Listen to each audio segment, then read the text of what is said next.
Y'all already know what it is. Appreciate y'all for stopping back by the house. I am that boy Box. This is Rough House Boxing TV.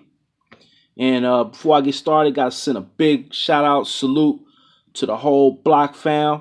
That's Marlo's corner with the homie Trey X, the legendary Top Cats, El Finici, Chris Rayner, Main Boxing Biker, D-Lo 404. You know what I'm saying? Everybody that rock out with us over on the corner, you know what I'm saying, on the block. Y'all know what it do, man.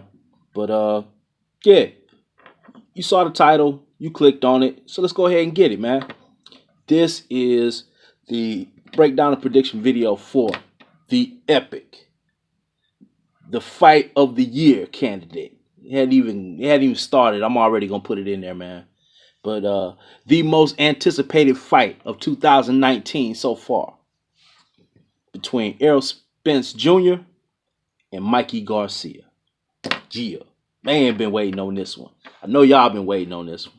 Hey, and I also gotta say, man, shout out to the whole LDBC, to the whole fighting community, man. Everybody out there that loves this sport. Everybody that comes through and rocks out with me, with my brethren on the block. You know what I'm saying? You want to get your boxing fix, man? Come rock with us, man. We got you already, man. And make sure Saturday night y'all pull up on the corner. That's Marlo's corner to get the best live fight commentary, blow by blow, play by play commentary in the business by the big homie Trey X, along with Marlo, man. Them boys gonna give it to you like you ain't never had it before, man. Hey, try them out that first time. Try them out this once. I guarantee you'll never watch a fight the same. Guarantee it. You know what I'm saying? But that being said, we're gonna go ahead and, you know what I'm saying, get into it like we normally do, man. The good, the bad, the ugly. You know, as always, I got my notes, you know what I'm saying? So, you know what I'm saying? Let's go ahead and get into it. And we will start with Errol Spence Jr. Errol, the Truth Spence Jr. comes in with a record of 24-0-0 with 21 KOs.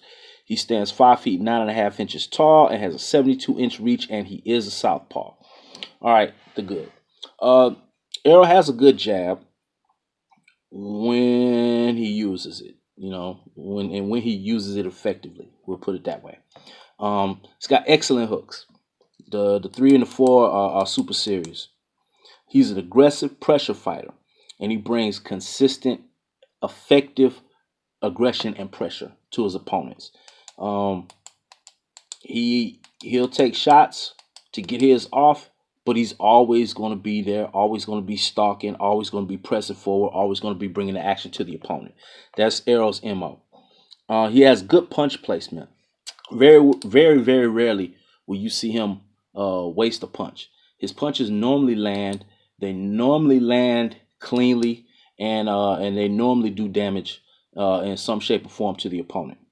It's got a vicious body attack. That's Errol's calling card right there, man. He's known for breaking down that body. He's gonna chop that tree down. He's gonna invest in the bank of the body, and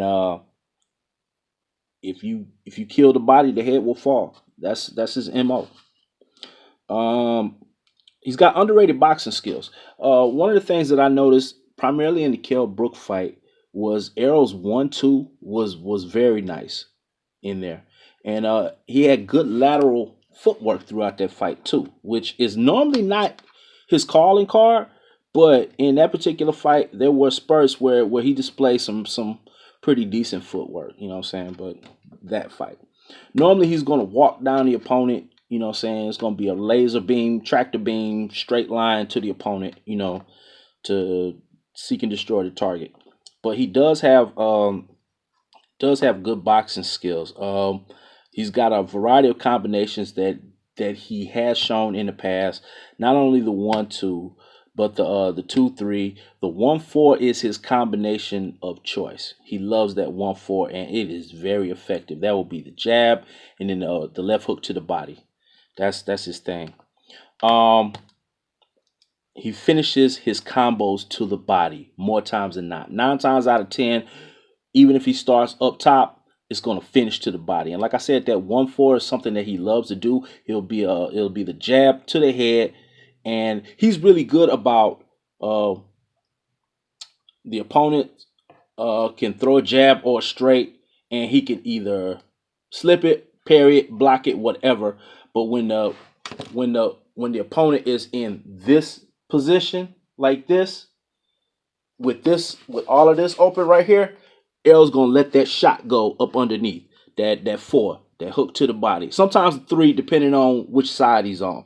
But he'll let that shot go to the body, and he's really good about that. So Mikey Garcia's uh, punching is going to have to not only be accurate, but it is going to have enough sting and pop on it in order to make Errol reset. Because if he throws something that Errol can eat and walk through, there's going to be something coming, and it's going to be a hook to the body after that first shot. So yeah, that's what Mikey's going to have to do. I got in here what's in his toolkit. There's a lot of talk in the past about Errol having boxing skills that we haven't seen because fighters haven't brought it out of him. Um, if that is the case, then there's some unknowns that Mikey is not able to prepare for. I put it that way. Um, there might be some tricks that Errol can put out of his bag that haven't been on display that might catch Mikey by surprise and confuse and befuddle him or whatever the case may be. So he may have some hidden advantages. So I've got question mark, question mark, question mark next to that. But could be an advantage if Mikey brings that out of him, or if Errol has it to begin with. All right, sticks to the game plan, regardless of the obstacles, regardless of the difficulty of opponent. And I think his most difficult opponent to date was Kell Brook, and Kell Brooks had success from like the second to the sixth round of that fight.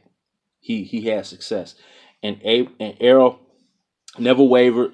He got some big shots scored on him, but he didn't get frustrated.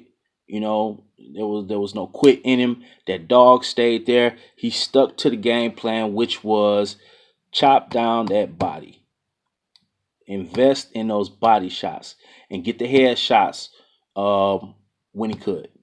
But the primary focus was going to be that body, and he never wavered that. He never wavered from that, and that's normally his mo. That's normally his game plan, and he normally sticks to the game plan, and the same results normally happen. So yeah, he cuts off the ring well, and that is something that I know he plans to do against Mikey. Uh, he's going to want to get Mikey out of that open ring area and up against the ropes or in the corners or whatever the case may be, and go ahead and invest that work in the body and then back to the head, but primarily to the body. And Errol has somewhere between 8 and 10 KOs or TKOs, a combination of the two, due to body shots. So I mean, he's got the body attack, the power shots to the body that can put an opponent down for good. So we'll see how that goes. He's got a good straight left, very good straight left, and that's his dominant hand. It's accurate, especially when he throws it from the correct range. It's powerful, and opponents have to respect that. They got to. Very good power puncher. The threes and the fours, the fives and the sixes are super serious. Super serious. So that's the left. I mean, the right and the left hook, the right and the left uppercut.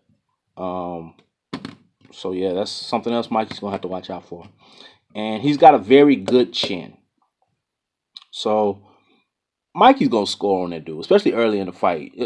No doubt in my mind, Mikey is gonna get some work off. He's gonna get some clean flush shots off on Errol. But I mean, just going off of past resume and past production and productivity, his chin normally stands up to the test, regardless of who it is. I don't believe Mikey hits harder than Kell Brook. So unless Mikey is hitting harder than Kell Brook, I don't see his chin faltering or doing anything different than it normally does. And that's past the test. And Errol also has a consistent work rate. We talked about it. He's an aggressive pressure fighter. And I think I mentioned before that he is consistently in the opponent's face, um, starting from range, trying to work his way to the inside. But regardless of what it is, he is consistently always throwing shots in an attempt to get in that intermediate to inside range where he can really get the hard thudding shots that he can sit down on. So it's gonna be coming. It's gonna be coming like I don't know, like spokes on a 10 speed when it's spinning, bro. Just consistently, constantly, like a conveyor belt of power punches, body shots, and straight lefts. And the left hook, don't forget about that left hook. The left hook is super serious too. All right, on to the back. Errol is a straightforward and back fighter. Very little use of angles. I know I mentioned that in the Kell Brook fight he showed a little bit, but that was about the only fight that I saw. Uh, in terms of like recent fights, his mo is normally straightforward, straight back. Not a lot of head movement. So I mean that's pretty much self-explanatory. He might, or there's no might to it. He should uh, emphasize a bit more head movement to try to slip and slip some of those shots that Mikey's going to throw and make him not as timeable and not be the here I am target. You know what I'm saying? You know, so yep. Leaves his right hand lower than I would like, and when when he's throwing that left, you would like to see the right here by the chin. But a lot of times it's, you know, let me get up like that. Okay, yeah, it's like down here when he's throwing, leaving all of this exposed.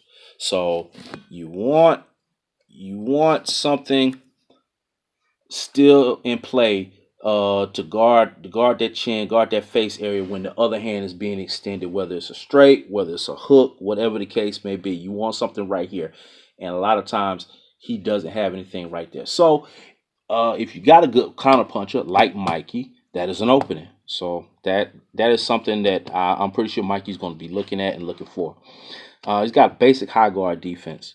He puts the earmuffs on when shots are coming at him, and you know, yeah, that's what it is. Now I will say this though, like I mentioned before, he does do a good job of parrying shots and blocking shots as well. And he rolls pretty good with shots too. So shots that may land don't land as flush as they seem like they landed. You know, because he's able to roll with a lot of that. You know, and some of that he can block, parry. Some of it he can catch with the shoulders or off the gloves or whatever the case may be. But yeah, his basic mo as far as defense is the put the guards up and weather the storm and wait for the opponent to get done so he can get back and get that get back. Jab isn't always consistent or effective. Um, Sometimes he falls in love with the straight left, or falls in love with the power shots. Um, I would like to see him consistently and effectively. And when I say effectively, um, what I mean is a stiff piston like jab. I know it's good to have a jab as a rangefinder from time to time. It's good to change up your power on your jab. Sometimes coaches will tell you just touch them, but I think the most effective fighters that I've seen have that stiff piston like jab, and they have it at their disposal all the time. And it's something that keeps the opponent guessing, keeps them leery about getting in that kill zone. That's a phrase I like to use. If y'all have been stopping by the house, they opponents know, hey, if I get this close or closer to the opponent, it's a good chance my head is gonna snap back. So yeah, would like to see more consistent, more effective jab from Errol. Not much of a back foot game at all. And the reason that is because he rarely is going backwards. That's the truth of the matter. If for some reason Mikey's able to make Errol go backwards, it will only be for a hot half a second, and just far enough back for him to reset and start advancing again. That's the way it's gonna be. Footwork is rather basic. I know I talked about the Kell Brook deal before, but for the most part, his footwork is rather basic. Nothing Mayweather esque. Nothing Teofimo Lopez or Jerron Ennis, Floyd Mayweather, um, anything like that. Oh, Bud Crawford. You know what I'm saying? Bud has much better feet in my opinion. But yeah, but he does tend to keep his balance for the most part, and that's because he keeps his legs spread rather wide, and his weight is normally sitting on the back foot. That way he can sit down on those shots when he's throwing them. But yeah, and his hooks can get wide at times. I saw in the Kell Brook fight there was two, maybe three instances where Errol was throwing hooks, and Carol, and Kell was able to throw hooks inside of his and beat Spence to the punch. So yeah, would like to see in this fight, make sure that those hooks are as sharp, short, and crisp as possible. So yeah, but I mean, Errol has the reach advantage on Mikey as well as the height advantage. So we'll see how that comes into play too. All right, now we're going to Mikey Garcia. Mikey Garcia comes in with a record of 39-0-0 with 30 KOs. That's good. He stands 5'6" and has a 68-inch reach. So Errol has a 3.5-inch height advantage as well as a 4-inch reach advantage, and Mikey is an orthodox fighter. All right, so on to the good. Mikey has a good jab, really good jab, and he works well off of it. So that's something that Errol's going to be up against. He's got nice short combos. The 1-2 and the 3-2 seem to be his best, most effectively used combinations. But if he gets in that rhythm where he's timing the opponent really well, and he's got a good opening because he started his combinations off and he hit the opponent with a good shot, then those 2-punch combinations could turn into 3, 4, 5-punch combinations. There are periods in the fight where a flurry of combinations will come off, and the majority of those combinations will connect. You know, because he's an accurate puncher. So go ahead and put that out there. He's a really good accurate puncher, and he's got good punch placement. He is very good at timing the opponent head movement as well as punch speed, and he's able to either slip or beat the opponent to the punch due to that skill that he's got about timing his opponents. So that's going to be a plus in the category for Mikey. Nice head movement. He's got good use of angles. In this particular matchup, in the category of footwork, I would check the box for Mikey Garcia, only slightly. Once again, Mikey isn't like super quick footed, if that is a phrase. You know what I'm saying? He's not super fleet of foot, but he has good enough movement, and he's one of those fighters where he moves just enough to slip and evade, give himself a good angle to get his work off, but still be in range to go ahead and get those shots off on the opponent. He doesn't move himself completely out of the picture and put himself in a position where he can't throw a shot back at the opponent. So and Mikey has exhibited more footwork, more lateral movement in his previous fights in comparison to Errol. All right, he's got good balance and center of gravity. Very, very, very, very, very super rarely will you ever find Mikey Garcia off balance. You know what I'm saying? Because of throwing punches from um, uh, throwing punches with his feet in improper position. His center of gravity is going to be there, and his stance is going to be solid, and he's going to have that good balance, and that's going to help him sit down on a lot of those shots that he sits down on. He's got an excellent left hook, man. And that fight against Lipinets, man, he asked Lipinets about that left hook. Shh. Hey, we're gonna call the boy Fish Hook. You know what I'm saying? No, we're gonna call him Catfish. We're gonna call Lipinets Catfish because Mikey kept them left hooks all in that boy face. That's what it was, man. Real talk. But yeah, very, very good. Excellent left hook. And he's got a nice uppercut too. That's not something that he uses in abundance, but is there. So Errol's gonna have to be wary of ducking the head down, how he leans down, and things like that because he could be subject to catching one of those uppercuts. He's got good hand speed, primarily early in the fights. Um, really, really quick hands early in the fight. That tends to wane a little bit as the fight goes on, and especially if it's an opponent um, that's able to get some work in on Mikey. And yeah, that's what that is.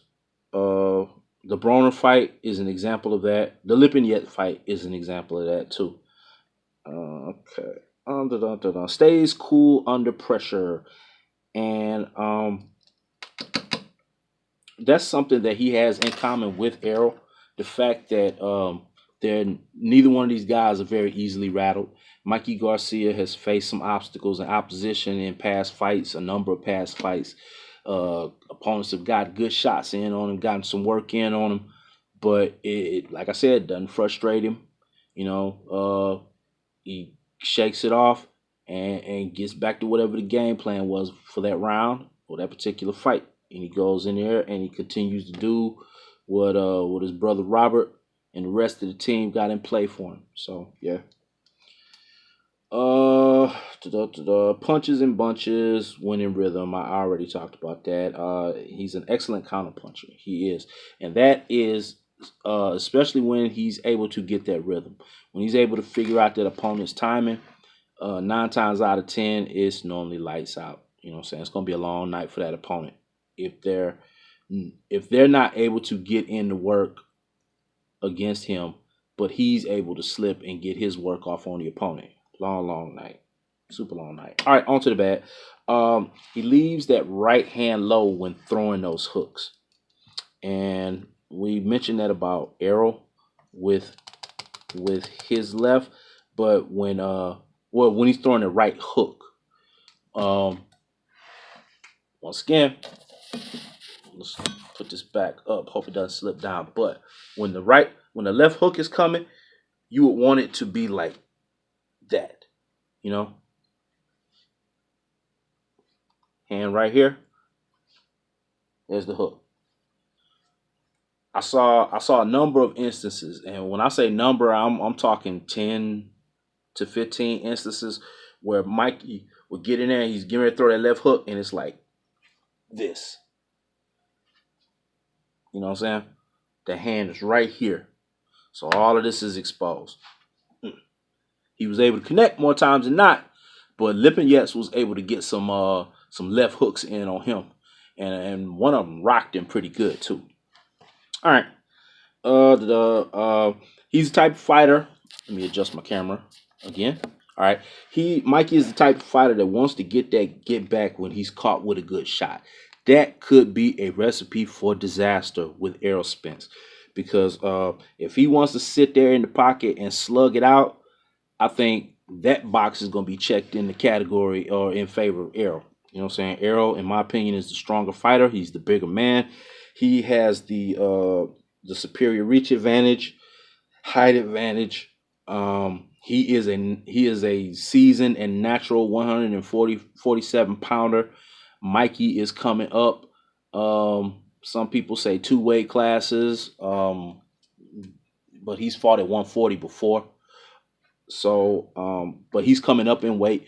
to fight at 147. It's going to be his first fight at 147. So we are still not sure how well Mikey's power is translating up. But we know what Errol's power is at 147. So, yeah, standing there in the box and getting in a firefight might not be the thing that Mikey wants to do. All right. Fighters can get into his chest. And we know Errol's gonna try to get there, and we've seen evidence in the past with Lipinets, with Broner, with I'm trying to think who else, with not Easter Bunny, because Easter Bunny was on the back foot all night, man. But there have been other fighters who have gotten in his chest, in on him tight, you know what I'm saying, and was able to do damage while in there. Now, like I said, that Errol is at home right there. So that's probably not where Mikey wants to let Errol into. He needs to keep a big old no trespassing sign on his chest. You know what I'm saying? Get off my lawn. Get out of here. Just like Errol Spence, Mikey Garcia has that high guard defense too. Even though he does present good head movement a lot, when he's taking on some of these onslaughts of punches, you see this. You know, instead of slick head movement, dipping, you know what I'm saying? Whatever the case may be, you get this. So, and while you're doing this, you can't protect your body. And where does Errol like to go? To the body. So, yeah, Mikey might want to change up that defensive strategy just a little bit. You know what I'm saying? Might save his kidneys, some misery, and he may not piss as much blood after the fight. We'll see. Jab is left out there hanging at times. Notice that in some of the fights that I was watching of Mikey's, Errol could bring that straight left over that jab, or the left hook over the jab if he leaves it hanging, or in Errol's case, under the jab, because Errol wants to go to the body anyway. So, you know, it just depends. Mikey, once he gets that jab out there, once it's gone as far as it can go, he needs to hurry up and call that jab home. Jab, come on home, real quick as you can get it. Come on, get and bring it back. You know. So yeah, and Mikey is not the slickest fighter in the world. He is hittable. He is hittable. You know what I'm saying? That's no secret. So Errol's gonna get some work in on that boy. This is gonna be a fight of attrition. Who's got the will? Who's got the desire? Whose power makes more of an impact and impression? And that's going to be the winner right there. So, all right, let's go into the keys of victory. We'll start with Errol Spence. He needs to utilize that straight left. He needs to find a home for that straight left. You know, that is a very, very, very good weapon of choice for southpaws against orthodox fighters. He has to punish the body, and while he's punishing that body, he's got to bring shots back to the head. Don't just get lumberjack happy and focus primarily on the body, and that's it. You know what I'm saying? You gotta sprinkle those good shots up top in the process of chainsawing that tree. He has to cut off the ring, and it would do him very well, in his best interest, to be able to get that boy up against the ropes in the corners, you know what I'm saying? Corral him and minimize the amount of movement that Mikey is going to be able to have or use, or whatever the case may be, and get that work off. And like I said before, I want to see more head movement from Errol Spence.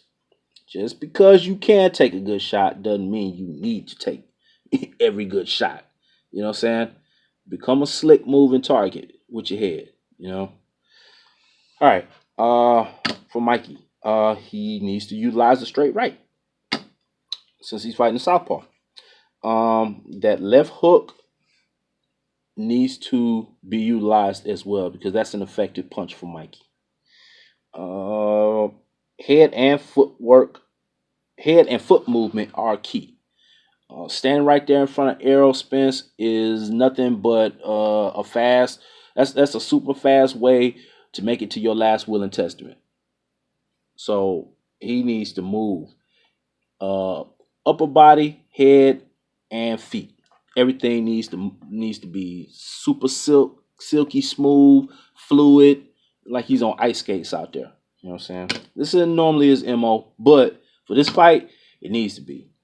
And he needs to stay off the ropes. Stay off the ropes. Stay off the ropes. I'm gonna say it one more time. Stay off the ropes. You know what I'm saying? Use every inch of that ring that you can use, Mikey, and just continue to try to outbox that dude. He has to get in and get out, you know what I'm saying, without getting caught in the kill zone and stepping on a landmine. So, yeah. All right. All that being said, the decision.